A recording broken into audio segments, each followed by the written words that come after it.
వివాహాలకు వచ్చేటప్పుడు తల్లిదండ్రులు అనేవాళ్ళు పెంచాలి, పోషించాలి, చదివించాలి, ఉన్నత స్థాయికి తీసుకురావాలి, అన్ని చేయాలి. వివాహం వచ్చేటప్పటికి ఆ వ్యక్తిగతంగా ఆ బిడ్డకున్న ఆలోచననే మనం ప్రొటెక్ట్ చేయాలి, మగవని ఆడవని.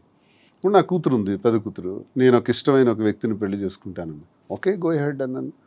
ఈ పాప గట్టిగా ఇంటర్ క్యాస్ట్ మ్యారేజ్ చేసుకుంది. ఎలాగా? డబ్బులు గట్టిగా ఖర్చు పెట్టి పెళ్లి చేశాను, నేనేం వద్దనలేదు.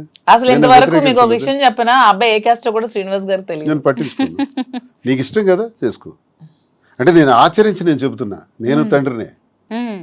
ఇలా ఆచరించే తండ్రులు ఎవరైనా ఉంటే వాడు ఒక మూర్ఖుడు, చేతగాని వాడు. పిల్లలని ఒక స్థాయికి తీసుకురావటమే నీ బాధ్యత. వాళ్ళ జీవితం వాళ్ళది, వాళ్ళకి విడిచిపెట్టాలి. చాలామంది తల్లిదండ్రులు ఏమనుకుంటారంటే, నా కొడుకు నాకు చల్లగా నాకు చూడాలి, కోడలు వచ్చిన తర్వాత ఆ కోడల్ని వాళ్ళిద్దరు సంతోషంగా ఉంటే దాన్ని జెలస్గా ఫీల్ అయ్యి నన్ను నిర్లక్ష్యం చేస్తున్నాడు నా కొడుకు అంటారు. తప్పది.